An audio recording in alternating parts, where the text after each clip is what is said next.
बिस्मिल्लाहिर्रहमानिर्रहीम। अस्सलाम वालेकुम स्टूडेंट्स, आज हम एक न्यू चैप्टर की तरफ चलेंगे जो आपके पास है अलजेब्रिक एक्सप्रेशंस।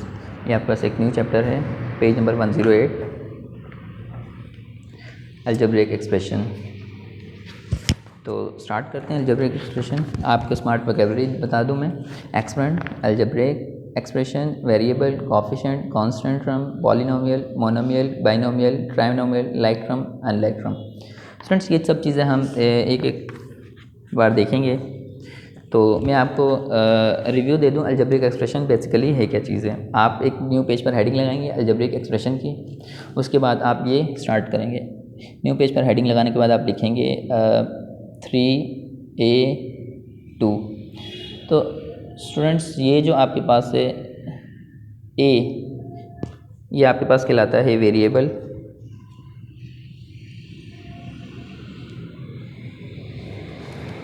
ये जो ऊपर लिखा है 2, ये आपके पास कहलाता है पावर या फिर एक्सपोनेंट। और एक्सपोनेंट पावर भी कहते हैं, इसे एक्सपोनेंट भी कहते हैं। ये जो 3 लिखा है इसे कहते हैं बेस। सॉरी, इसे बेस नहीं कहते,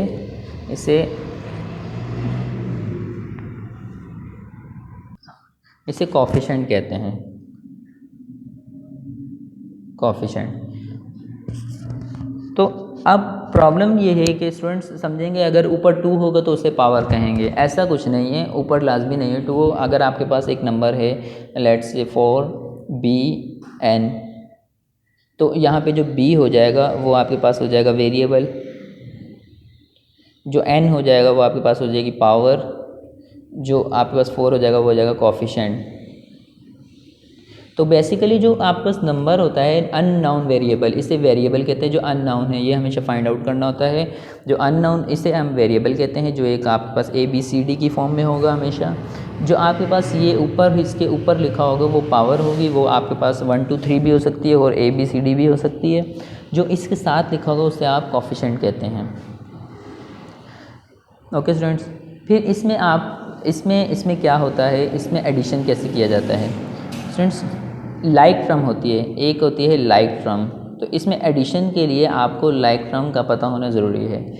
लाइक टर्म क्या होती है स्टूडेंट्स? लाइक टर्म में वेरिएबल और पावर सेम होती है। लाइक टर्म में वेरिएबल और पावर सेम होती है। ये आपको याद रखने कि लाइक टर्म में वेरिएबल और पावर सेम होती है। तो वेरिएबल और पावर सेम कैसे होती है? देखें, 2 टर्म होंगी आपके पास ना। एक आपके पास होगी 2x², ये एक टर्म कहलाती है। एक आपके पास होगी 4x², ये भी आपके पास एक टर्म है। तो ये एक लाइक टर्म है। लाइक टर्म कैसे है? देखें, इसकी जो पावर है वो x है, इसकी पावर भी x है। वेरिएबल सेम हो गया, जो वेरिएबल है वो सेम हो गया। इसका जो वेरिएबल सेम हो गया। इसकी जो पावर है 2 है, इसकी पावर भी 2 है, तो पावर भी सेम हो गई। तो ऐसी टर्म जिसकी पावर और वेरिएबल दोनों सेम हो जाए उसे लाइक टर्म कहते हैं। ऐसी टर्म जिसकी पावर और वेरिएबल सेम हो जाए उसे लाइक टर्म कहते हैं। अनलाइक टर्म, ऐसी टर्म जिसकी पावर और बेस दोनों में से कोई एक चीज़ सेम ना हो उसे अनलाइक टर्म कहते हैं। For example 6x⁻3 9x⁻2। तो इसमें हम 6 और 9 को तो देखते ही नहीं है। वेरिएबल देखते हैं, वेरिएबल देखें दोनों में सेम है, x है, दोनों सेम है। पावर देखें, यहाँ 3 है और यहाँ 2 है, तो इसका मतलब ये अनलाइक टर्म है, पावर सेम नहीं है। इसी तरह आपके पास 7x⁻2 9y⁻2, यहाँ पे आप देखिए पावर आपके पास सेम है बट आपके पास वेरिएबल सेम नहीं है, तो वेरिएबल डिफरेंट है। इसका मतलब ये भी अनलाइक टर्म है। तो लाइक टर्म के लिए वेरिएबल और पावर दोनों का सेम होना ज़रूरी होता है। और अगर लाइक टर्म होगी तो वो प्लस भी होगा और माइनस भी होगा। लाइक टर्म में हमेशा प्लस माइनस होता है, अनलाइक टर्म में प्लस माइनस नहीं होता। तो ये तो थी जो ज़रूरी चीज़ें जो आपको समझानी थी, जो आपको पता होना चाहिए। ओके स्टूडेंट्स, तो क्वेश्चन हमारे पास है, एक्सरसाइज हमारे पास है 8A। तो स्टूडेंट्स 8A मैं यहाँ पे पेन से कर रहा हूँ, आप पेंसिल से काम कर लेना। देखें आपके पास इन सब में ऐड इन सब में आप देखें आपके पास जो टर्म है वो सेम होंगी। कैसे देखो, बी है पावर 1 1 है, ए पावर 1 1 है, बी पावर, तो आपका सेम लाइक टर्म ही हमेशा प्लस होती है। देखें बी पावर 2 है, बी पावर 2 है, तो ये प्लस और माइनस हो जाएंगे। तो यहाँ पे आप देखें 7 में 3 प्लस करें, 7 8 9 10 10 बी। आप इसमें आपने एक चीज़ याद रखनी है, आप कैरी नहीं देते, यानी 10 पूरा नीचे लिखेंगे, ऊपर नहीं लेके जाएंगे। इसी तरह प्लस 4 + 2 6 ए। इसी तरह आपके पास प्लस माइनस माइनस, 4 में 1 माइनस किया, माइनस का 3 बी, प्लस माइनस माइनस, 3 में 1 प्लस किया 2 ए। इसी तरह 5 प्लस माइनस माइनस, 5 में 4 प्लस माइनस किया तो 1 बी, 2 + 3 5 ए। ओके स्टूडेंट्स, इसी तरह आपके पास प्लस माइनस माइनस, 5 में से 2 माइनस किया 3 वाई, प्लस का प्लस माइनस माइनस, 3 में से 1 माइनस किया x² 2, तो माइनस का, क्योंकि 3 के साथ माइनस है इसलिए बड़ी वैल्यू के साथ माइनस है, आंसर में माइनस आ रहा है। इसी तरह प्लस माइनस माइनस, 7 में से 6 माइनस किया माइनस बी, 3 + 1 4 ए। इसी तरह 2 में से 1 माइनस किया 1 b², 2 में से 1 गया 1 b²। अब आपके पास एक बात आपने याद रखनी है, जो वेरिएबल होगा ना, जो a b c होगा, x y z होगा, वो एज इट इज़ नीचे उतरेगा, तो यहाँ प्लस आ जाएगा। 5 में से 2 माइनस का, क्योंकि प्लस माइनस माइनस, 5 में से 2 माइनस का 3ab माइनस, 7 में से 3 माइनस का 4a²। ओके स्टूडेंट्स, ये आप पेंसिल से करेंगे, अपनी बुक पे ही कर लेना। फिर इसके बाद हम न्यू पेज पर चलते हैं। न्यू पेज में हमारे पास है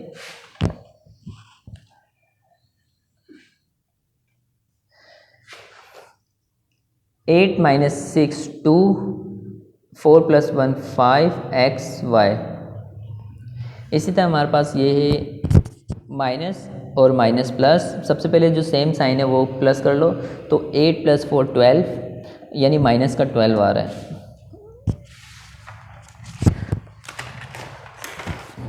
देखें -8 - 4 -12, और उसके बाद +3 -9, तो आप लिखेंगे -9y²।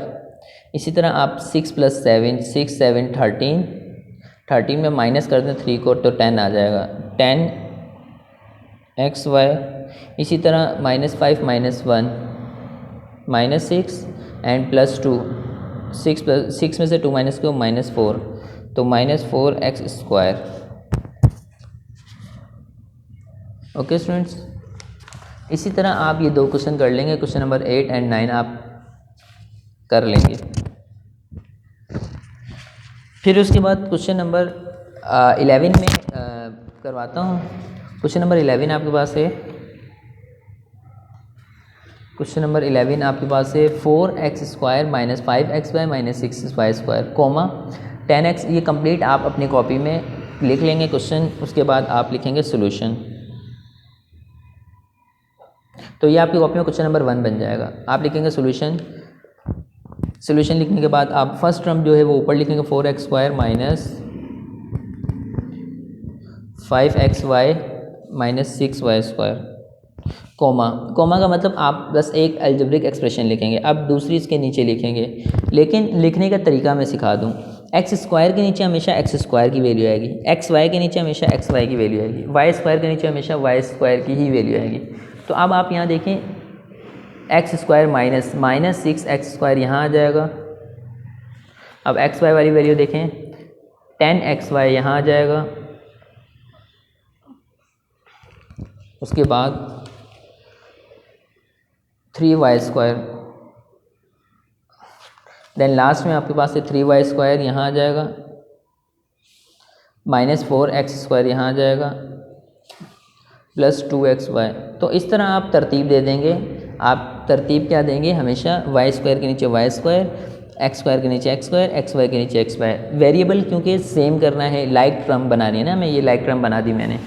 तो अब आप क्या करेंगे, 3 + 3 6, 6 - 6 0, यानी कि यहाँ कुछ भी नहीं बचा।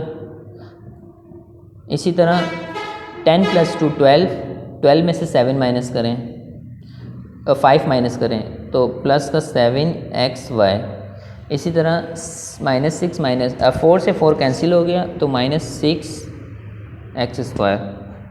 ये क्वेश्चन नंबर 11 है। इसके बाद क्वेश्चन नंबर 12 है आपके पास। क्वेश्चन नंबर 12 में भी आप इसी तरह करेंगे x² - 2xy, x² - 2xy + y²। अब आप क्या करेंगे, सेम आप x² की वैल्यू नीचे x² ही आपको चाहिए, xy ही चाहिए, y² ही चाहिए नीचे। तो आप देखें x² और y² तो है, 2xy है, सब में प्लस प्लस है, +2xy प्लस। इसी तरह नीचे दोबारा x² और xy और y, x² चाहिए और xy चाहिए और y² चाहिए। तो थर्ड टर्म में देखें x² तो है, y² माइनस के साथ है, लेकिन xy नहीं है। जो चीज़ नहीं है इसका मतलब वहाँ 0 लग जाएगा। ये देखें ना, यहाँ पे x² और y² है लेकिन xy नहीं है, यानी xy के साथ 0 आ जाएगा। तो 1 1 1 3x² प्लस 2 कैंसिल हो गया, 0 आ गया, 2 में से 2 गया 0। इसी तरह 1 और 1 कैंसिल हुआ तो +y² आ गया। ये आंसर है। Okay students,